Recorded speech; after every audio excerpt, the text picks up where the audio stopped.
There is a moment, and if you are watching this right now, you have probably already lived it. A single moment when everything inside you goes quiet, not peaceful quiet, but the kind of quiet that comes right before an earthquake.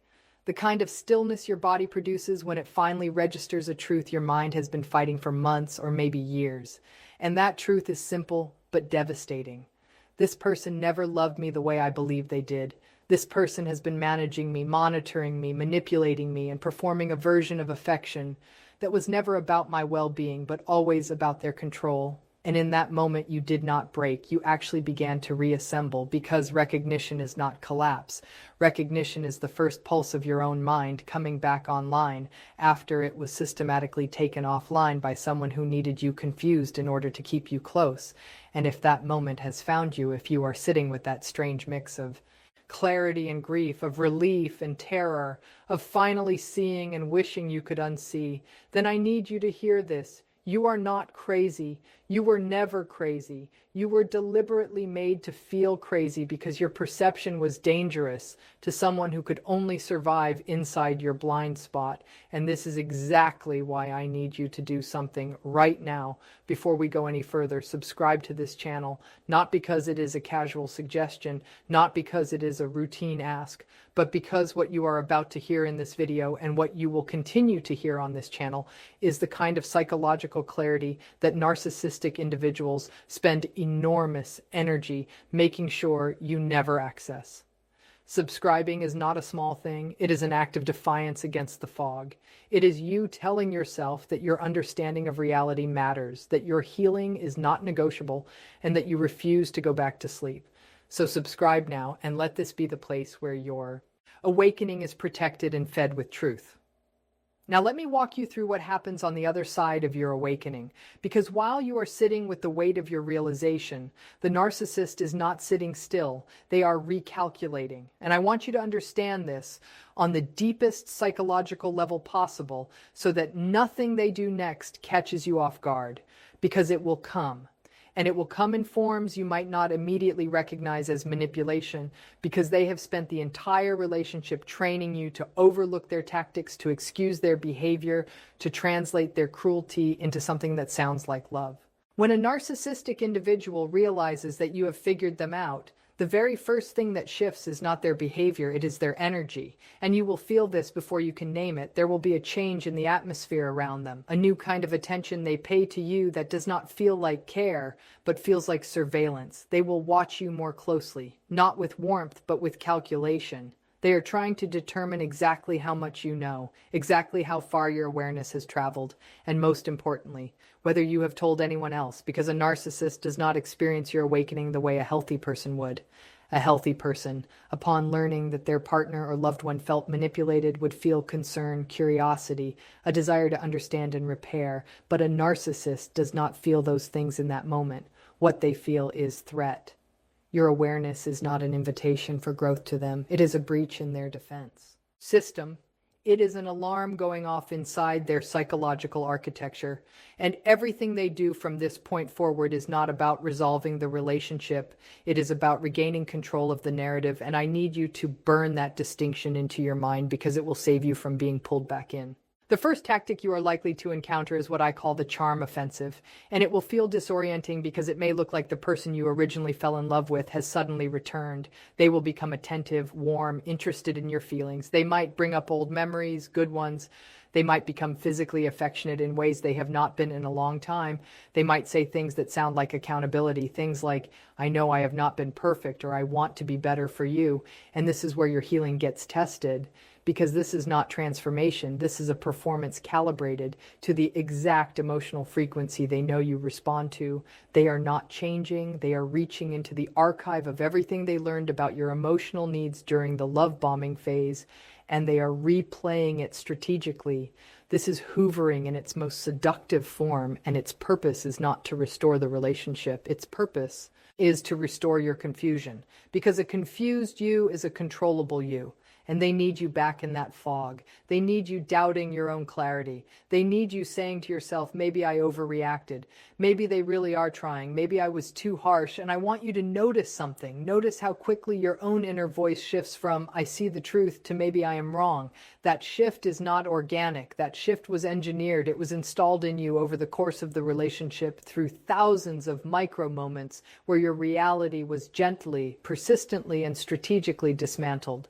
So when the charm returns, I want you to ask yourself one question. Is this person responding to my pain, or are they responding to my power? Because when you see clearly, you become powerful, and the charm is not a response to your pain, it is a response to the threat your clarity represents. If the charm offensive does not work, and it will not work if you stay grounded and keep accessing information like this, the next phase often involves a dramatic escalation that can take one of two forms, and sometimes both simultaneously. The first is rage, and I do not mean ordinary frustration. I mean a disproportionate, disorienting, sometimes terrifying eruption of anger that seems to come from nowhere, but is actually coming from a very specific place. It is coming from narcissistic injury, which is the psychological term for what a narcissist experiences when their false self is threatened. You have to understand that the narcissist does not operate from an authentic sense of self the way you do. They operate from a constructed identity, a carefully curated image that requires constant external validation to remain intact, and your awareness, your seeing through them, is the single most destabilizing thing that can happen to that construct. So the rage is not really about anything you did. It is about what you now represent. You represent the collapse of their illusion, and they will fight that collapse with everything they have. The rage may show up as yelling, as accusations, as twisting something you said into evidence that you are the problem. It may show up as the silent treatment, which is not silence. It is punishment. It is a withdrawal of presence designed to make you desperate enough to abandon your clarity just to restore connection. And I need you to understand this. The silent treatment is not someone needing space. The silent treatment from a narcissistic individual is a calculated emotional deprivation designed to destabilize your nervous system, because they know, even if they could not articulate it clinically, that your attachment system will eventually override your rational mind if they withhold long enough. They are betting on your biology. They are betting that the pain of disconnection will become so unbearable that you will come back, not because you believe them, but because your body cannot tolerate the withdrawal. And this is the trauma bond talking. This is the neurochemical cycle of intermittent reinforcement doing exactly what it was designed to do, keeping you tethered through unpredictability, through alternating doses of pain and relief, and recognizing this is not weakness, recognizing this is the beginning of your neurological freedom. The second form of escalation is perhaps even more insidious because it is harder to detect and even harder to defend against, and that is victim posturing. This is when the narcissist flips the entire script and positions themselves as the one who has been wronged, the one who has been misunderstood, the one who has been trying so hard while you were tearing them apart. And they will do this with such conviction that you may momentarily forget everything you know. They will say things that reframe your boundaries as attacks, your honesty as cruelty, your self-protection as selfishness. And this is gaslighting in its most advanced form, because it does not just distort what happened, it distorts who you are. It makes you the villain in a story where you were the one being harmed. And this is where so many survivors get trapped, not because they are weak, not because they are foolish, but because they are empathetic. And the narcissist knows this. They have always known this. Your empathy is the very thing they targeted from the beginning.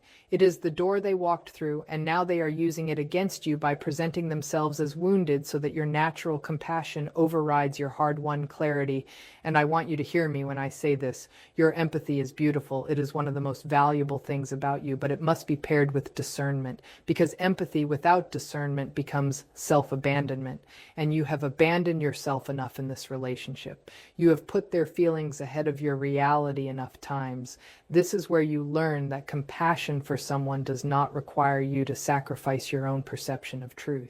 And if you are feeling the weight of what I am describing, if something in your chest is tightening or something behind your eyes is burning, I want you to take a breath right now, not a shallow breath, a real one, the kind that fills your lungs completely and reminds your body that you are here, that you are safe in this moment, that the person I am describing does not have access to your mind right now. You are the only one here, and this space, this channel, this information, it belongs to you. And this is why I want to remind you, if you have not already, to subscribe to this channel right now, because healing from narcissistic abuse is not a single event, it is a process.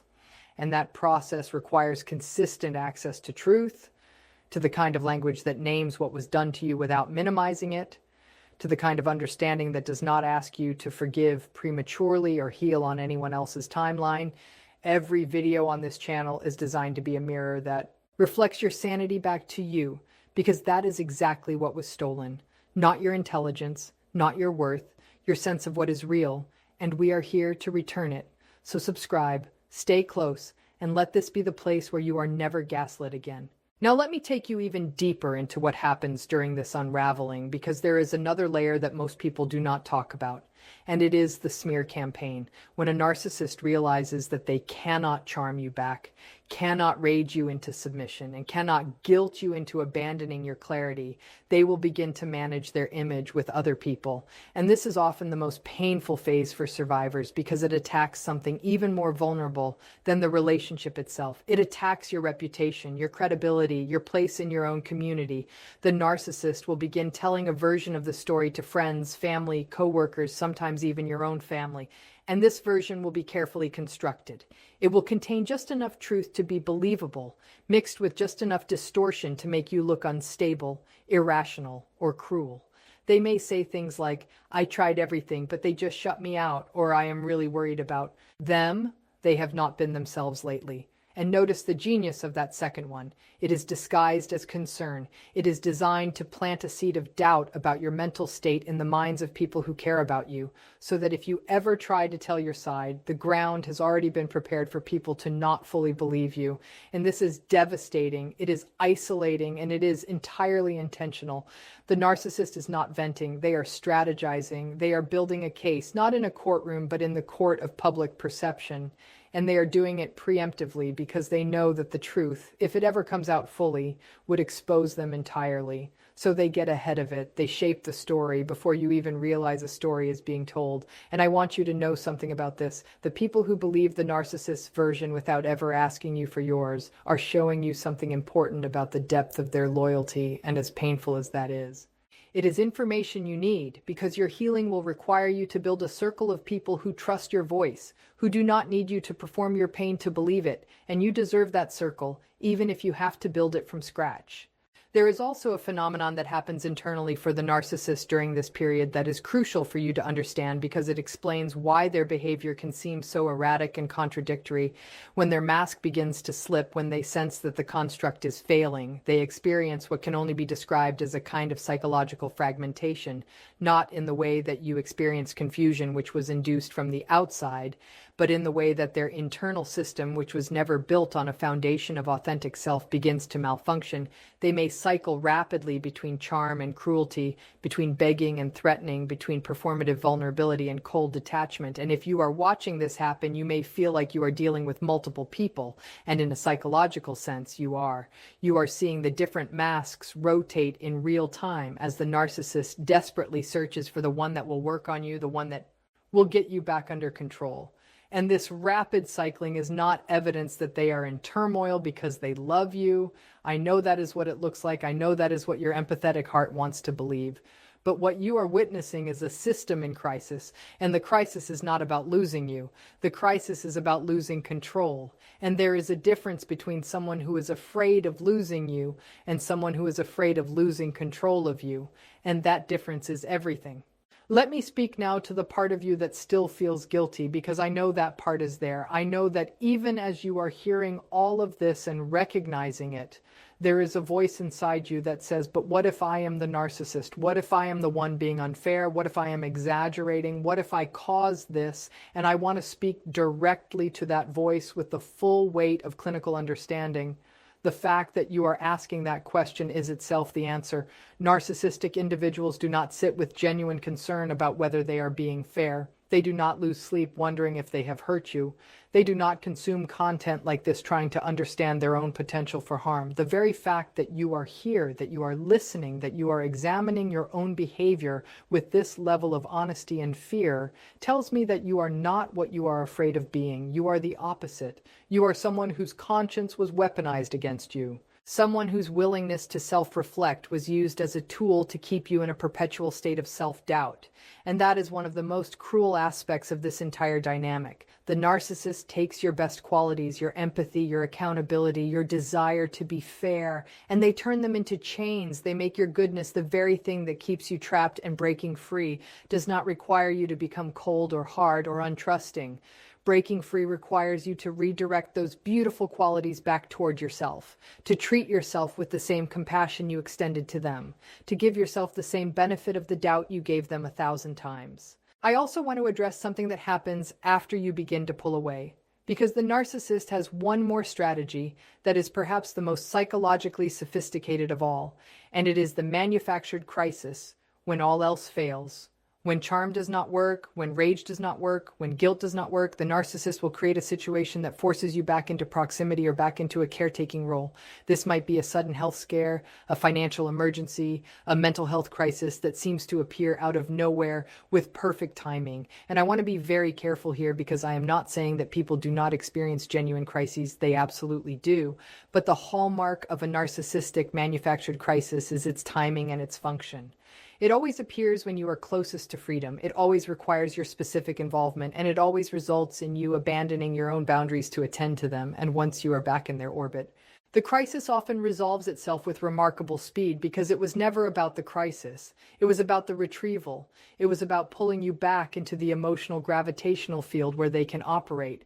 And I know how hard it is to watch someone you cared about appear to struggle and not respond. I know the guilt is immense, but I need you to ask yourself this. How many of your genuine struggles did they show up for? How many of your authentic crises were met with real support and not deflection or minimization or a pivot back to their needs? Your answer to that question will tell you everything you need to know about whether this crisis is a call for help or a call for control. As you move through this process, as you see each tactic for what it is, and you feel your feet getting more solid on the ground, you are going to experience something unexpected. You are going to grieve, and not just the relationship. You are going to grieve the version of yourself that existed before this happened. You are going to grieve your innocence, your trust, your belief that love should not require this much vigilance, and that grief is sacred. Do not rush through it. Do not let anyone tell you to just move on. Do not perform recovery for anyone else's comfort. Your grief is proof that you loved honestly in a situation that was dishonest, and there is no shame in that. The shame belongs to the person who exploited that love, not to the person who offered it. And as you grieve, something else will begin to happen. Slowly at first, but with increasing steadiness, you will begin to trust yourself again. Not the frantic, anxious trust that asks, "Am I right?" over and over, but a deep, quiet trust, the kind that does not need external validation because it is rooted in your own lived experience. You will start to notice when something feels off. And instead of dismissing that feeling, you will honor it. You will start to speak and hear the strength in your own voice. You will start to make decisions based on what is true rather than what someone else needs you to believe. And this is not arrogance. This is restoration. This is you returning to the version of yourself that existed before someone needed you diminished in order to feel powerful. I want to leave you with something that I hope you carry with you long after this video ends. You were never the problem, you were the target, and there is a vast difference between those two things. Being targeted does not mean you are flawed. It means you had something valuable: your warmth, your loyalty, your capacity for deep love, your willingness to see the good in people. Those are not weaknesses, those are gifts. And the person who exploited them was not powerful. They were desperate, because power does not need to manipulate. Power does not need to deceive. Power does not need to diminish another person to feel whole. Everything they did to you was a confession of their own emptiness, disguised as your inadequacy. And now that you can see that, you are no longer in their story, you are in yours. And your story from this moment forward is one of clarity, of strength, of emotional sovereignty, of a person who walked through psychological fire and came out not destroyed, but profoundly aware, and that awareness is your superpower. It is the thing no one can take from you now, because once you see the pattern, you cannot unsee it. Once you feel the truth in your own body, no one can talk you out of it. And that is what terrifies a narcissist more than anything. Not your anger, not your pain, but your clarity, because your clarity makes you unreachable, and an unreachable you is a free you. So here's what I want you to do right now. As a final act of commitment to yourself and to the healing path you are walking, subscribe to this channel, not as a passive viewer, but as someone who has made a decision that says, I choose to stay awake, I choose to keep learning, I choose to surround myself with language that validates my experience and strengthens my resolve. I choose to never again be in a relationship where I have to prove that my pain is real. Subscribing is a small action with a profound meaning. It means you are building a library of truth that you can return to whenever the fog tries to roll back in, whenever the self-doubt creeps up, whenever you hear their voice in your head telling you that you are too sensitive or too much or not enough. You come back here and you remember who you actually are. You are the one who figured it out. You are the one who saw through it, and that makes you not a victim, but a survivor stepping into the full power of someone who will never be fooled the same way again. And that is not just healing, that is freedom, and you were always worthy of it.